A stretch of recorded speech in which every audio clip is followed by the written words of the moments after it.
북한 눈치만 보는 문 대통령은 임정에 대한 입장도 북한을 그대로 따라가고 있다. 2017년 3.1절 기념사에 문은 분명히 2019년은 민주공화국 성건립 100주년이라고 칭했다. 그 다음 8.15 광복절 기념사에도 2019년은 대한민국 건국과 임시정부 100주년이라고 했다.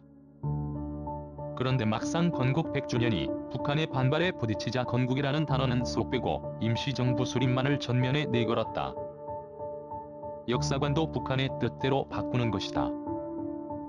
그렇게 해놓고 대통령은 북한을 괴롭히고 있는 대북 제재를 완화시킬 것을 설득하기 위해 미국으로 달려갔다. 이런데도 문이 북한의 대변인이 아니라고 할 수 있을까? 역사관도 북한 뜻대로 바꾸고 외교 또한 북한 독재 정권을 온전시키기 위해 하고 있으니 문이 머릿속 어디에도 대한민국은 없다. 대한민국 대통령 마음에는 대한민국 국민이 없다.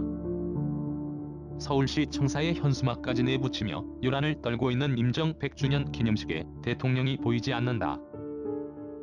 3월 1일 운동은 실패한 부르주아 민족주의 운동이라고 규정한 북한이 3월 1일 운동의 영향으로 만들어진 상해 임정을 좋게 볼 리 없다. 북한의 눈치만을 보며 북에 질질 끌려다니기를 2년째 반복하고 있는 문 정권은 이번에도 북한의 역사인식에 질질 끌려다니고 있다.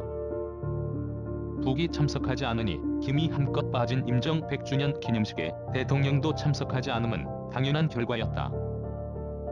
북대변인이라는 조롱까지 들어가면서 북의 편을 들었지만 변변한 행사조차도 김정은에게 퇴짜 맞고 쫓겨나기 일쑤다. 이게 나라인가 하는 한숨만 나온다. 건국 세력 쫓아내려고 만든 독립운동 좌우합작론.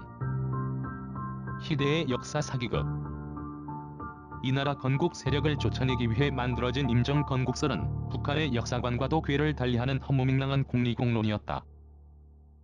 정통성을 북한이 가지고 있다고 보는 주사파들은 항일 경력이 있는 김일성이 임정의 독립투사들과도 연관되었다고 생각하겠지만 그것은 꿈같은 허상에 불과하다. 오히려 공산 세력은 임정을 없애지 못해 안달이었다는 증언이 곳곳에서 쏟아지고 있다. 이 정부가 미화를 넘어 추석까지 시도하고 있는 김원봉은 국제공산당의 명령으로 어쩔 수 없이 임정과 손을 잡긴 했지만 김구와 따로 떨어져 서로 헐뜯을 만큼 사이가 좋지 않았다. 당시 한국 광복군에 참가했던 장준하 선생은 김원봉이 임정에 있으면서 광복군 인사들을 조선의용군으로 끌어들이기 위한 공작까지 펼쳤다고 증언했다. 공산 세력이 임정 독립 세력과 친했다는 문 정권의 주장과 완전히 배치되는 발언이다. 3.1 운동도 김일성 때문에 일어났다는 북한, 대한민국과 절대 합치될 수 없는 집단. 임정뿐만 아니라 3.1 운동에서조차 공산 세력과 우파 독립 세력은 궤를 달리한다.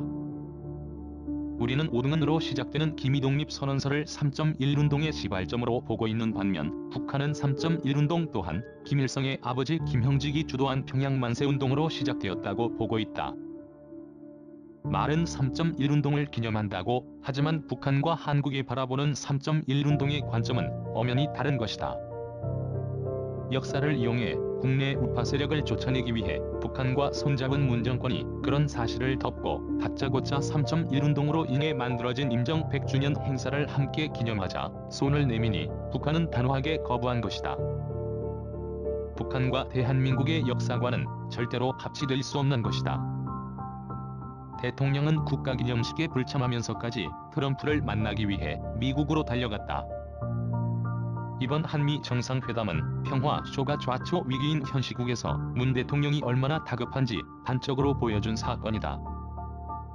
국책 사업까지 포기해가며 급하게 정상회담을 추진한 것은 한국이 먼저 매달렸다고 밖에 볼 수 없다. 트럼프의 일정에 급하게 맞추다 보니 이런 해프닝이 벌어진 것이다. 이런 문의 심리를 외신은 이미 절묘하게 간파하고 있었다. 워싱턴 포스트는 문의 이번 방미를 지지율이 떨어지자 평화쇼를 다시 추진하기 위해 대북 제재 완화를 설득하러 온 것이라며 문의 의중을 정확히 파악하고 있는 기사를 실었다. 급하게 잡은 정상회담 일정 그나마도 부부동반 회담, 단독 회담은 없다. 그렇게 급하게 잡은 한미 정상회담에서조차 단독 회담 일정은 눈 씻고 찾아봐도 찾을 수 없다. 2시간 남짓한 짧은 시간 안에 북핵을 논의한다는 것은 어불성설이다.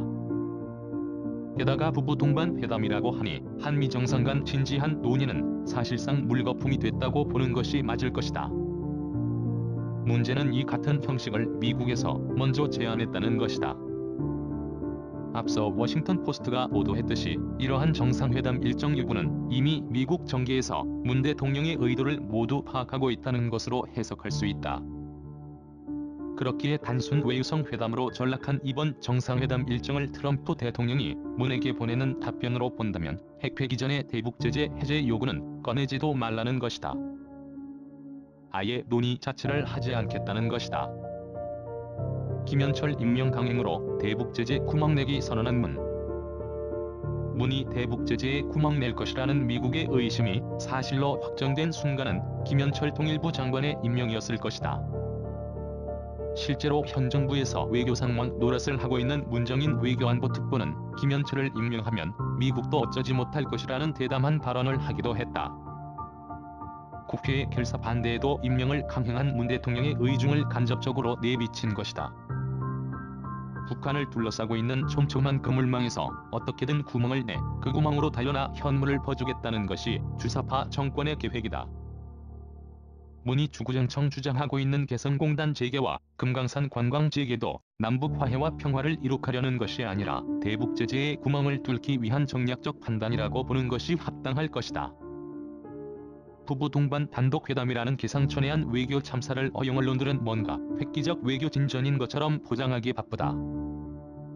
조야의 외교 전문가들은 문이 트럼프에 패싱당했다고 보는 것이 맞다고 한 목소리를 모으고 있다. 한마디로 놀러갔다는 것이다. 부부 동반한 회담 전에 문 대통령이 거쳐야 할 일정은 더욱더 혀를 차게 만든다.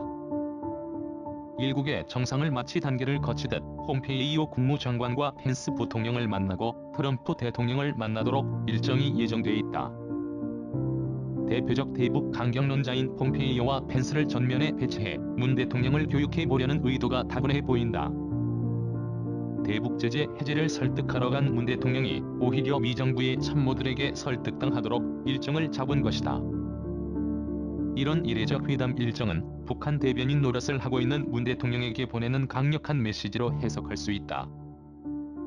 대북 제재 구멍 뚫기 꿈깨라는 것이다.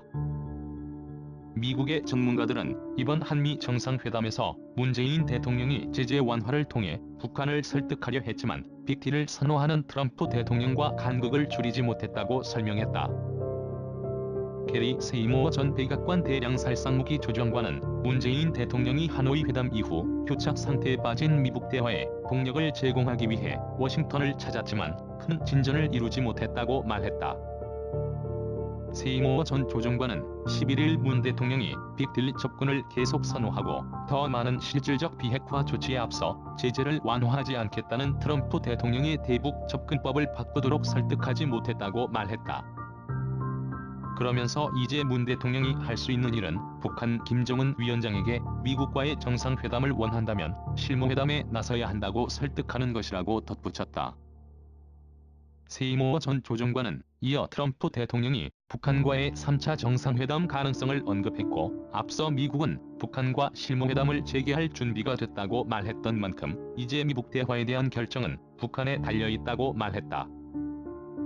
크리스토퍼 힐 전 국무부 동아태 담당 차관보는 이번에 미한 정상이 북한과의 대화를 이어가겠다는 공통의 의지를 확인한 가운데 문 대통령은 북한의 실질적 행동이 필요하다는 강경한 미국의 입장도 확인했을 것이라고 말했다. 트럼프 대통령과의 정상회담에 앞서 마이크 펜스 부통령과 마이크 폼페오 국무장관, 존 볼튼 백악관 국가안보보좌관을 만난 자리에서 이에 대한 압박을 인식했을 것이라는 설명이다. 문 대통령은 또 한반도의 평화체제 구축은 북한의 비핵화 과정과 밀접하게 연관돼 있다는 점도 인지했을 것이라고 힐 전 차관보는 덧붙였다. 이런 가운데 문 대통령이 조만간 남북 정상회담을 추진하겠다고 했지만 북한은 관심을 보이지 않을 것이라는 회의적 전망이 나온다. 브루스 클링러 헤리티지 재단 선임연구원은 남북 경협을 위해 일부 제재 완화를 기대했던 문 대통령의 바람은 이루어지지 않았다면서 북한이 한국과의 정상회담에 흥미를 갖지 않을 것으로 내다봤다. 클링러 연구원은 이미 북한은 한국이 할 수 있는 것이 별로 없다는 것을 알고 한국의 남북 군사회담 제안에 답하지 않으면서 한국과 거래하고 싶지 않다는 신호를 보내왔다고 말했다. 워싱턴의 민간단체인 민주주의 수호재단의 데이비드 맥스웰 선임연구원은 이번 정상회담을 통해 미한 정상이 북한과 대화를 이어가고 싶어 한다는 점을 명백히 했다며 이제 향방은 북한의 결정에 달려있다고 전했다. 미국과 한국 모두 북한과 협상하고 싶다고 밝혔지만 북한이 그렇게 하길 원해야 하며 김정은 위원장의 어깨가 무거워졌다는 것이다. 맥스웰 연구원은 모두가 이번 미한 정상회담이 교착 상태에 빠진 미북 대화의 동력이 되길 기대했지만 사실상 진전을 이룰 수 있는 방안은 실무 협상 재개이며